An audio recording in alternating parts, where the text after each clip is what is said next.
Les sciences politiques ont beaucoup de succès parmi les élèves que j'accompagne. Alors pour plein de raisons, souvent parce que ce sont des élèves qui ont envie de se laisser des portes ouvertes, qui ne savent pas forcément vers quelle direction se diriger, qui n'ont pas forcément envie de faire des écoles d'ingénieurs, qui n'ont pas envie de faire des écoles de commerce. Et donc, les sciences politiques ont du succès. Alors, beaucoup de mes élèves vont évidemment tenter Sciences Po Paris, certains vont tenter aussi les concours dans les IEP. Et comme tout le monde n'a pas toujours une réponse positive, je leur conseille de trouver d'autres solutions, d'autres programmes, les licences de sciences politiques évidemment. Mais il y a une formation qui attire pas mal d'élèves depuis quelques années, c'est la formation en sciences politiques de l'Université catholique de Lille. C'est une formation qui s'appelle l'ESPOL. Alors, l'ESPOL, c'est donc une école privée qui va proposer différents programmes autour des sciences politiques. Et comme c'est une école sur laquelle on pose beaucoup de questions, j'ai décidé de reprendre contact avec une élève qui fait l'ESPOL. Alors, cette élève, en fait, c'est une de mes anciennes élèves, elle s'appelle Anouk, et tu vas voir quand tu vas écouter cet épisode que c'est une élève qui est un peu particulière pour moi. Et j'étais vraiment très contente de reprendre contact. Je lui ai donc demandé de m'expliquer ce que c'était que l'ESPOL, les différentes formations qu'on pouvait y trouver.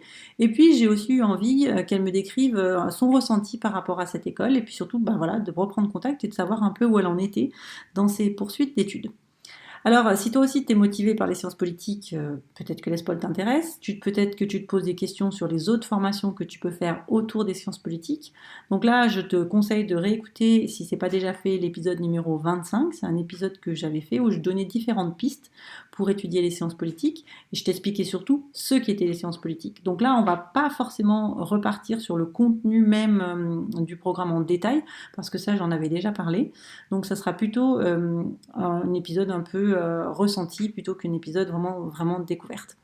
Alors, n'hésite pas à me dire dans les commentaires de cet épisode si toi aussi tu apprécies les interviews que je fais avec des étudiants qui parlent de leur programme.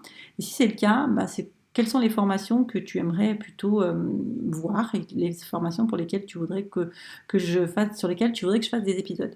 Parce que forcément, mon idée, c'est de faire des épisodes qui sont en accord avec dans ce dont tu as besoin. Voilà, alors en attendant, on va retrouver Anouk et puis moi, je te retrouverai à la fin pour partager ce que j'ai ressenti par rapport à cet entretien. Bonne écoute. Bonjour Anouk, merci d'avoir accepté mon invitation. On a un peu mis du temps avant de trouver le bon créneau, mais on y est arrivé. Comment ça va? Ouais, Oui, comment enfin, ça va? ça va Eh super et ben vous? écoute, moi ça va et puis, je crois que tu peux me tutoyer parce qu'en fait on se connaît. On se connaît bien Oui, c'est vrai qu'on se parce qu'en fait, Anouk, c'est si je suis là aujourd'hui, si je fais des podcasts aujourd'hui et si j'ai réussi à lancer mon activité aujourd'hui, c'est carrément grâce à toi. Pas que, mais vraiment pas mal grâce à toi. connaît. Parce que quand j'ai lancé mon activité au départ, j'avais vraiment très, très peur de me tromper et donc j'avais demandé à des cobayes de me suivre et toi, tu faisais partie des premiers et à chaque fois qu'on travaillait en groupe, tu avais toujours des réflexions super intéressantes et donc mon premier dossier Parcoursup, c'était toi. Donc je suis ravie de te retrouver, 2 ans et demi après. Donc Je suis très contente de te retrouver aussi. Ça me fait super plaisir de voir que tu as réussi à lancer ce que tu voulais lancer et j'étais très heureuse d'avoir été ton élève ouais, test, une de tes c'est premières vrai. C'est élèves vrai, test. ouais, Ça fait très c'est vrai. Parce plaisir. que c'est vrai qu'à l'époque, je disais aussi déjà que je voulais faire un podcast. Alors, est-ce que Mmh. peut-être pour, commencer, parce que moi je te connais bien, est-ce que toi, tu voudrais peut-être expliquer, pour ceux qui nous écoutent un petit peu, qui tu es, ton parcours, puis où tu en es aujourd'hui? Bien sûr, bah, du coup, je m'appelle Anouk, j'ai 19 ans. Je suis dans un lycée privé catholique, à Paris. J'ai fait une, terminale, maths physique et maintenant je suis en études de sciences politiques, à Lille, à ESPOL qui est, une école privée du coup de sciences politiques, qui appartient à l'université catholique de Super. Lille. Alors, ce que je pense qu'on pourrait peut-être commencer, par le travail qu'on avait fait à l'époque, c'est-à-dire comment ça s'est passé pour toi, ta réflexion de formation post-bac et comment tu as fait pour arriver jusqu'à à l'ESPOL, finalement aujourd'hui? Alors quand j'étais au lycée et en vrai encore un peu aujourd'hui, mais encore plus quand j'étais au lycée, j'ai toujours eu beaucoup de mal à me projeter dans ce que j'allais faire après, parce que j'étais pas du tout prête à me spécialiser et en fait, c'est un peu ce qui a guidé, tout mon processus Parcoursup. J'ai voulu mettre que des choix qui étaient généraux, pardon, qui me permettaient du coup d'avoir encore un peu plus de temps et pour poursuivre ma réflexion dans ce que je voulais faire plus tard. Et du coup, c'est la raison pour laquelle je suis arrivée à ESPOL, vu que c'est une école qui comment dire? Qui nous permet d'étudier beaucoup de champs divers et variés, des sciences humaines et sociales. Donc j'ai dû abandonner mon côté très scientifique que j'avais au lycée du coup avec, les maths et la physique. Bah, c'est d'ailleurs aussi pour cette même raison que j'ai pris maths physique, hein. C'était Ouais. pour avoir, pareil, avec Parcoursup, un grand champ de possibles. Et donc Parcoursup, oui, j'avais visé, que des cursus qui me permettaient, de réfléchir et de prendre encore plus de temps, pour, savoir ce que je voulais faire professionnellement Donc à parlant. l'époque, je me rappelle bien quand même, ton vœu numéro 1, c'était quand même Sciences Po Paris? C'était quand même Sciences Po Paris. Bah, de toute façon, ESPOL, c'est une école où on a quasiment tous, tenté Sciences Po Paris. Il y en a très peu qui ont refusé Sciences Po Paris pour ESPOL. Mais en tout cas, on a entre Sciences Po Paris et les IEP, je pense que 90 des espoliens et espoliennes les ont Ouais. tentés, Ouais, honnêtement. ouais, donc c'est ça. Donc toi, à l'époque, je me rappelle bien, tu avais mis Sciences Po Paris, tu avais mis des doubles diplômes en Sciences Po à Sciences Po, tu avais mis aussi, Ouais, exactement. une formation à l'UTC, tu te rappelles?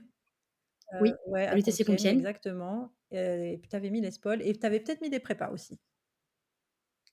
Alors non, j'avais pas mis prépa, j'avais hésité Ouais, avec la BL, une Hippocagne BL parce que c'était pareil, très général.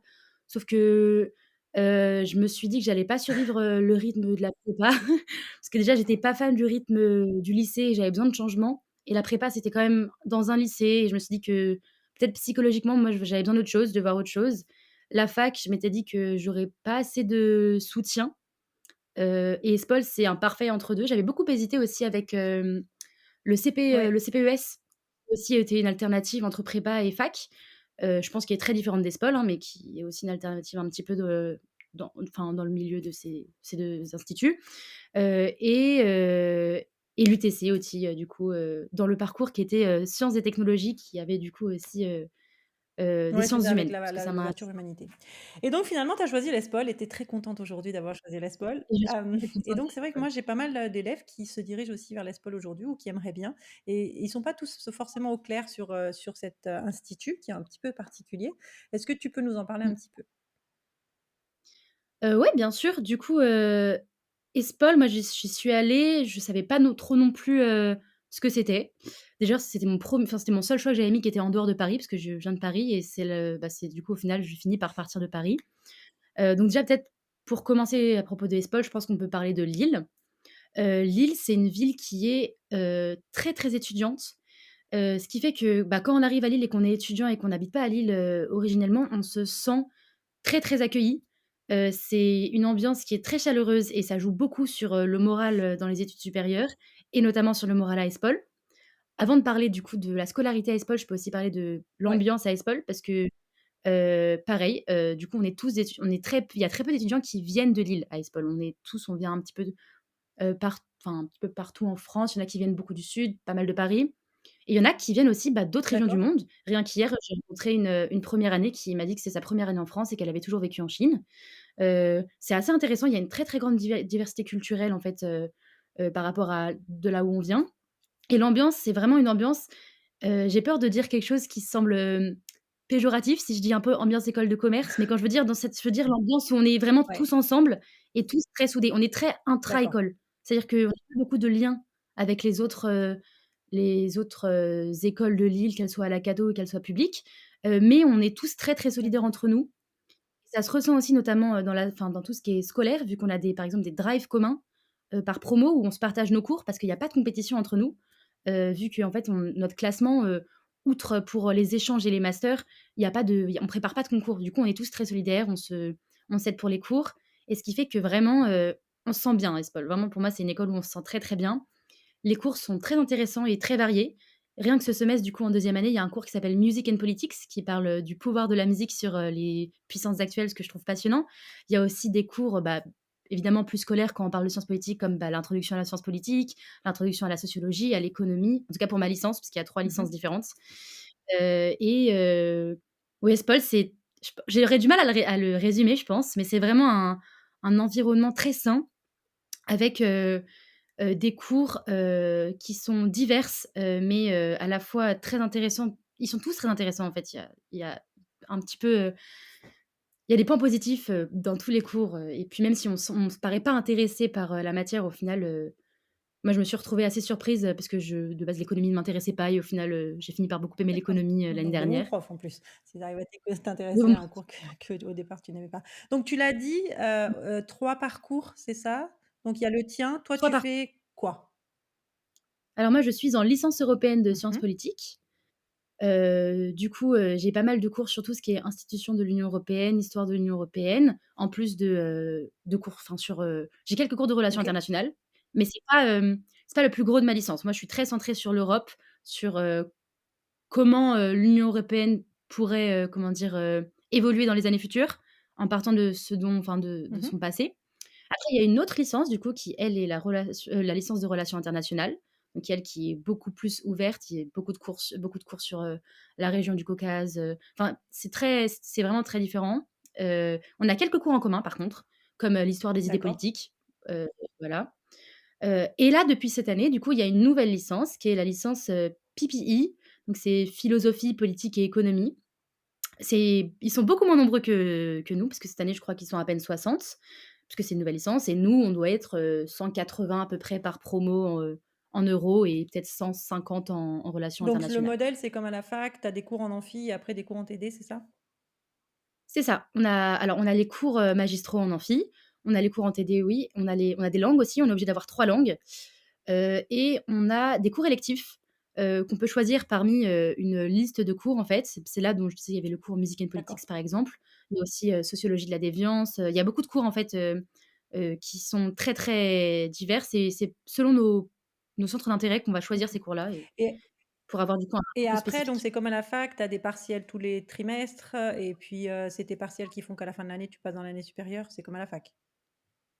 C'est ça, j'ai mes mid-terms, ce qui doit être l'équivalent peut-être des galops d'essai pour à la fac, mais c'est ce que j'ai enfin, c'est les Ouais. examens de mi-semestre, et après j'ai mes partiels du coup de fin de semestre, et là du coup, bah, moi je sors de mon 3e semestre et c'est ce qui nous permet en effet de passer à l'année supérieure.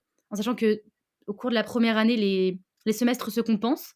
C'est-à-dire que si par exemple on a 9 au semestre 1 mais 11 au semestre 2, on a 10 en OK. moyenne sur l'année, du coup on peut passer en seconde année. Par contre, à partir de la deuxième année, ça marche plus comme ça, il faut avoir minimum 10 à chaque, heu, à chaque semestre pour passer OK. en troisième année. Et donc là, ce qu'on était en train de dire juste avant, c'est que donc la première année, tu restes à Lille, la deuxième année, premier semestre, tu restes à Lille, mais là, maintenant, tu t'en vas. C'est ça? Alors, on a 2 choix à ESPOL, on peut partir soit en deuxième année, soit en Mmh. troisième année. Donc soit au deuxième semestre de la deuxième année, soit au premier semestre de la troisième année et j'ai pas candidaté pour partir, bah, j'ai candidaté pour partir en troisième année parce que je me sentais D'accord. pas prête, enfin, j'avais pas envie de partir, dès ma deuxième année. Je voulais faire 2 années complètes à Lille avant de voir autre D'accord, chose OK, et donc tu partiras l'année prochaine. Et donc tu me disais, alors et j'imagine que c'est vrai dans les 3 bachelors, que le dernier semestre, de la troisième année, c'est un semestre dédié à son projet de recherche? ah oui, totalement. En fait, normalement, toute la troisième année est dédiée au projet de recherche en grande partie. Sauf que comme on est tous, enfin, en fait, la majorité des étudiants partent en troisième année en échange, pas en deuxième.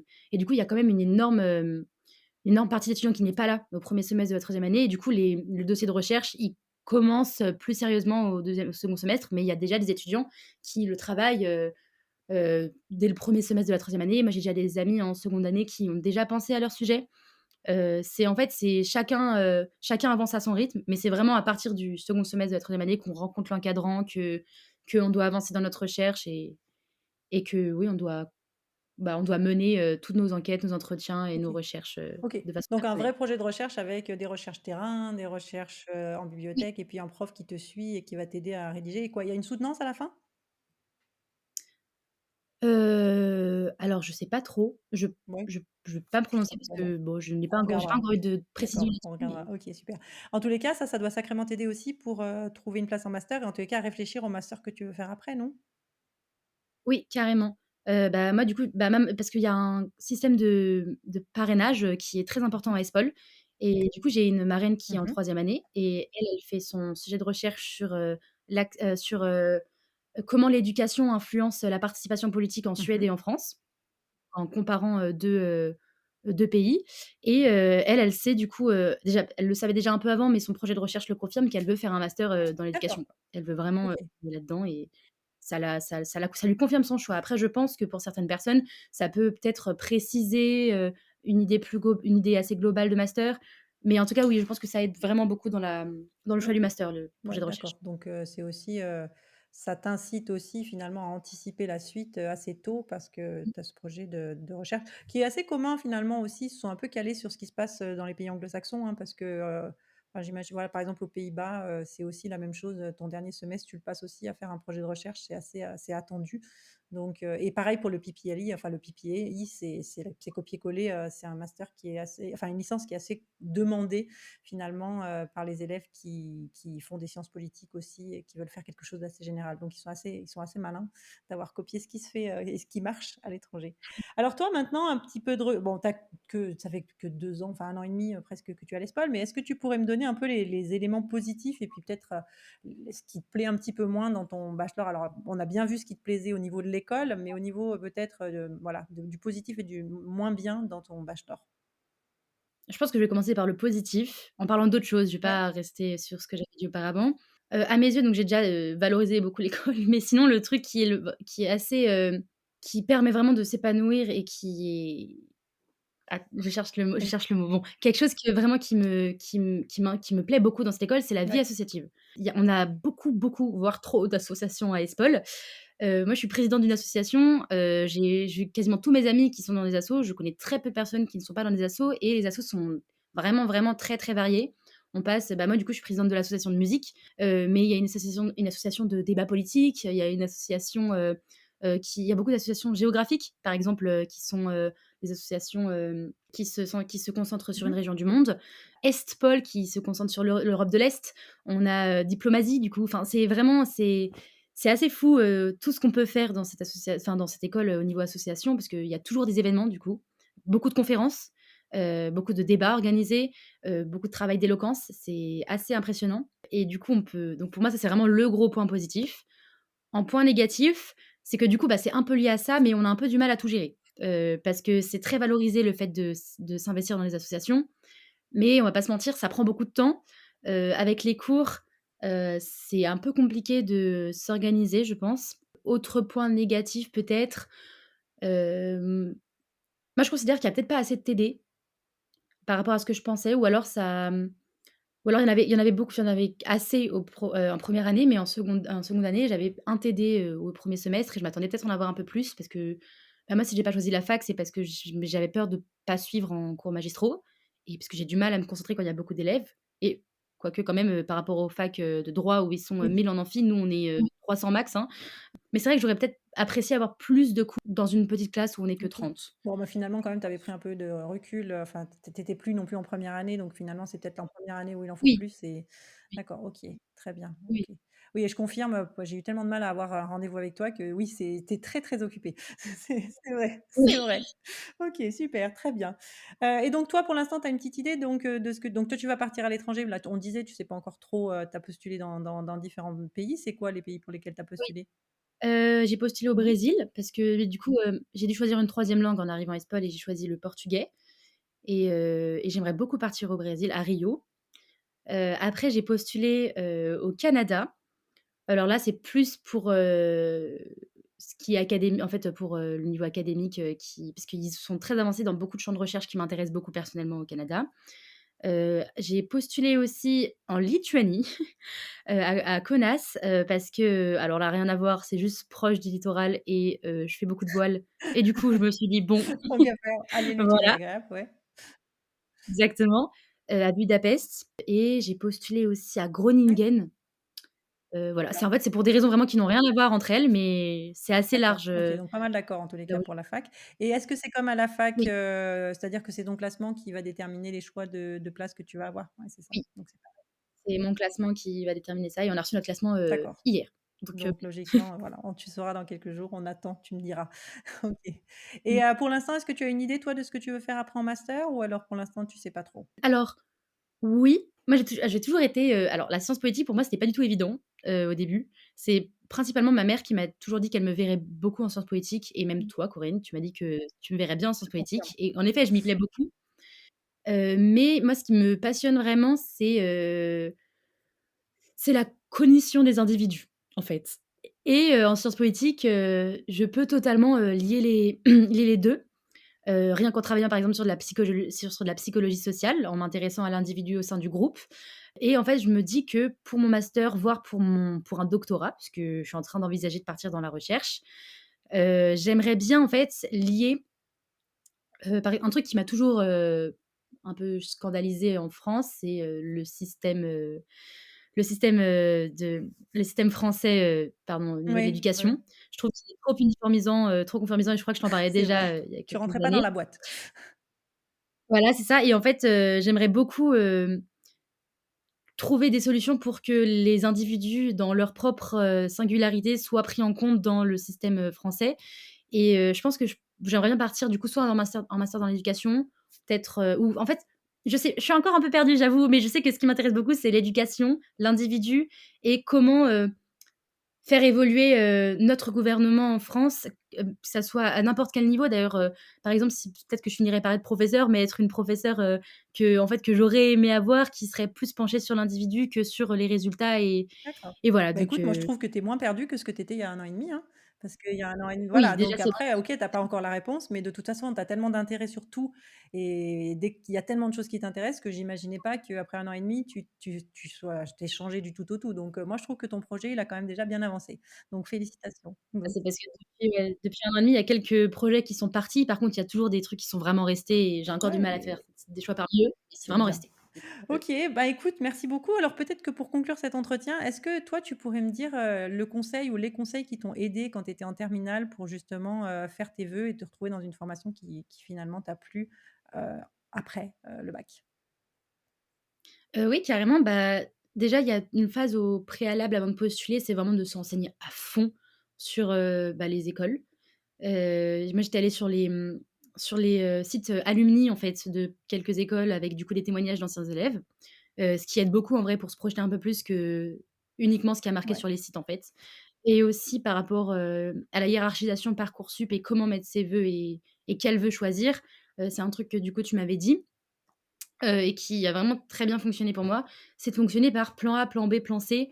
Plan A, c'est peut-être un ou 2 vœux qu'on va consacrer à des écoles ou à des formations qui nous semblent quasiment, impossibles à obtenir, mais qu'on veut vraiment avoir, donc on va les mettre. Plan B, c'est ce qui semble vraiment atteignable, par rapport à notre niveau, par rapport à nos bulletins, par rapport à ce qu'on met dans notre dossier Parcoursup. Et après plan C, c'est vraiment un vœu où on sait qu'on va l'avoir. Il y a pas de souci, en fait. Comme ça, si jamais on n'a pas nos plans A, on n'a pas nos plans B, au moins on sait qu'on a le plan C. Mais en fait, ce que j'avais fait, c'est que j'avais mis genre un ou 2 plans C max et qu'après du coup, j'avais pu, mettre 8 vœux qui étaient plus sélectifs, peut-être plus ambitieux. Je les ai pas tous eus, hein, j'ai été refusée de beaucoup, mais j'ai eu ESPOL qui était, je crois mon Ouais. 4e vœu peut-être, dans ma hiérarchie interne parce que du coup, c'est Oui, pas oui. hiérarchisé sur Parcoursup. Mais du coup, ouais, voilà, c'est comme ça que j'avais fonctionné et c'était vraiment une très, très bonne idée, Bah, je écoute, tant pense. mieux. En tous les cas, je me rappelle les fiches que tu me faisais avec les pourcentages. À l'époque, Subtracker, il n'existait pas, donc tu étais allé chercher sur l'open data, tu avais fait un travail de fou. Je me disais: «OK, d'accord, ça Ah oui, c'était un gros travail de oui, recherche déjà à l'époque». Donc ça m'étonne pas que tu veuilles partir dans mmh, la recherche parce que tu avais déjà fait ça tellement sérieusement, c'était fou. mmh. Super, bah, écoute Anouk, merci bien d'avoir, pris du temps pour répondre à mes questions. Ça m'évitera justement de t'envoyer, tous les élèves qui sont intéressés par les spots. Je pourrais, les envoyer vers cet enregistrement. Si jamais, malgré tout, quelqu'un veut te poser une question parce qu'on n'y a pas répondu, est-ce que c'est possible? Est-ce que tu es, sur Bien LinkedIn? sûr. Est-ce que tu es sur, ou sur, Instagram ou? Je suis depuis, alors je suis bien sur Instagram, depuis longtemps et j'ai créé un profil LinkedIn depuis Eh bah, une super. semaine. Bah, écoute, pour Donc faire pro, je mettrai le lien vers ton profil LinkedIn dans les notes de l'épisode. Comme ça obligera mes petits élèves à se créer aussi un profil LinkedIn parce que je pense que c'est très important. Donc on va je faire pense comme aussi ça. que OK, super. Bah, écoute Anouk, merci beaucoup, très bonne continuation et puis, bah, voilà, peut-être dans 1 an ou 2 pour faire un autre épisode pour voir ce qui est tu es devenu après l'ESPOL. Au revoir. merci beaucoup à toi Corinne de m'avoir invitée, sur le podcast. C'était très, très sympa de parler de tout ça et je serais très partante pour en parler après ESPOL pour voir, peut-être a posteriori ce que j'ai pensé de l'école et les débouchés. Exactement, Parce que là, j'ai pas encore. exactement. À bientôt. Salut Anouk. Alors, comme tu l'as entendu, j'étais très très contente de discuter avec Anouk. C'est vraiment une chouette fille et ça m'a fait plaisir surtout de voir que le programme, la réflexion qu'on avait eue autour de son orientation était positive parce qu'aujourd'hui, elle est très épanouie dans la formation qu'elle a choisie. Alors voilà les idées qui m'ont marqué dans cet entretien. La première chose, c'est que l'ESPOL, c'était pas la formation numéro un d'Anouk, tu t'en doutes. Sa formation numéro un, c'était Sciences Po Paris. Elle avait beaucoup travaillé ses essais, et je pense qu'elle avait un parcours, enfin un profil intéressant. Mais bon, voilà, il y a énormément de demandes à Sciences Po Paris et ça n'avait pas marché. Mais pour autant, elle avait quand même demandé l'ESPOL, elle avait aussi demandé les CPES. Et je suis contente qu'elle ait trouvé une formation dans laquelle elle se sente bien parce que il y avait d'autres formations qu'on avait envisagées, la prépa BL par exemple, ou la fac. Et déjà à l'époque, elle me disait que non, c'était pas pour elle parce qu'elle se connaissait. Et elle me disait non, la prépa, tu vois, c'est comme le lycée. La fac, je suis pas prête. Donc, je suis contente d'avoir fait ce travail aussi de réflexion, non seulement sur le sujet qui était très clair pour Anouk, c'était les Sciences Po, mais aussi sur le mode d'apprentissage qui lui correspondait. Et je pense que c'est sûrement un conseil que je t'incite à suivre, c'est-à-dire choisis un domaine, mais choisis aussi un mode de formation qui te correspond. Alors, un des gros atouts de l'ESPOL selon Anouk, déjà, c'est la ville où se situe l'ESPOL, c'est Lille. Donc Lille, c'est une ville très agréable pour les étudiants, c'est une ville très étudiante, et ça, je le confirme par d'autres élèves qui vivent à Lille. Et puis, elle trouve aussi que c'est une école dans laquelle elle va retrouver des personnes qui viennent de milieux différents, de pays différents, et une école qui fonctionne donc comme une école, donc avec des petits groupes, des petits amphis, et ça colle bien à sa manière d'apprendre. Alors, Anouk nous a aussi dit qu'à l'ESPOL, il y avait 3 licences possibles, une licence en sciences politiques, une licence en relations internationales et une licence qu'on appelle PPI, politique, philosophie et économie. Donc cette licence, l'ESPOL, ils l'ont copiée sur le modèle anglo-saxon. Les licences de PPI, notamment en Angleterre, ont énormément de succès chez les élèves qui veulent faire des sciences politiques. Et donc chaque licence va proposer des cours des majeurs, mais aussi des cours électifs. Ces cours électifs, en fait, qui vont nous permettre un petit peu d'aller découvrir des choses sur auxquelles tu n'aurais pas forcément pensé. Et puis, il y a aussi 3 langues qui sont obligatoires. Il est aussi possible de partir dans cette formation à l'étranger, donc elle te l'a dit, hein, soit durant le 2e semestre de la 3e année ou le 1er semestre de la 3e année. Et comme dans les formations anglo-saxonnes, tu vas devoir utiliser le 3e semestre pour ton projet de recherche. Et c'est vrai que ce projet de recherche, il a l'avantage de te faire réfléchir au master que tu voudrais faire et de valider un peu des intuitions que tu vas pouvoir avoir lors de ta licence. Alors, pour Anouk, un des gros points forts de cette école, c'est la vie associative. Donc, c'est très encouragé, très conseillé de faire partie d'une association. Et finalement, pour elle, c'est un tout petit peu, peut-être un peu la problématique, c'est parce qu'il y a beaucoup de travail et que arriver à conjuguer la vie associative et les cours, parfois, c'est un peu compliqué. Malgré tout, évidemment, dans une association, c'est un peu ce que tu vas retrouver dans les écoles de commerce, c'est dans les associations, plus que dans les cours finalement, que tu vas pouvoir aller rechercher justement ce qui te plaît. Et moi j'ai trouvé que par rapport à la terminale, même si Anouk elle a toujours l'impression d'être perdue, moi j'ai trouvé qu'aujourd'hui son projet, il avait vraiment avancé, et petit à petit elle se rapproche, et elle est beaucoup plus au clair sur ce qu'elle veut faire que ce qu'elle était quand elle était en terminale. Alors, Anouk nous a donné 2 conseils qui l'ont quand même beaucoup aidée lorsqu'elle a réfléchi à son orientation. D'abord, et je confirme, hein, elle s'était énormément renseignée sur les écoles. Elle avait fait des entretiens, elle avait regardé les sites internet, elle était allée aux journées portes ouvertes. Et puis, quand on avait construit sa liste, on l'avait fait ensemble et j'ai l'impression que ça l'a aidée. Donc, elle avait fait une liste avec des vœux ambitieux, des vœux réalistes et des vœux de secours. Et je confirme que c'était très fouillé. Et ça l'avait là aussi aidé. En fait, tous les vœux qu'elle avait dans sa liste de vœux, c'était des vœux qui l'intéressaient, des vœux qu'elle avait envie. Bon, évidemment, les vœux de secours, elle a peut-être moins envie de les obtenir, mais n'empêche que c'était quand même des vœux qui plus ou moins étaient en lien avec ses intérêts. Voilà, écoute, j'espère que cet entretien avec Anouk t'aura aidé dans ton orientation, surtout si tu veux faire cette école.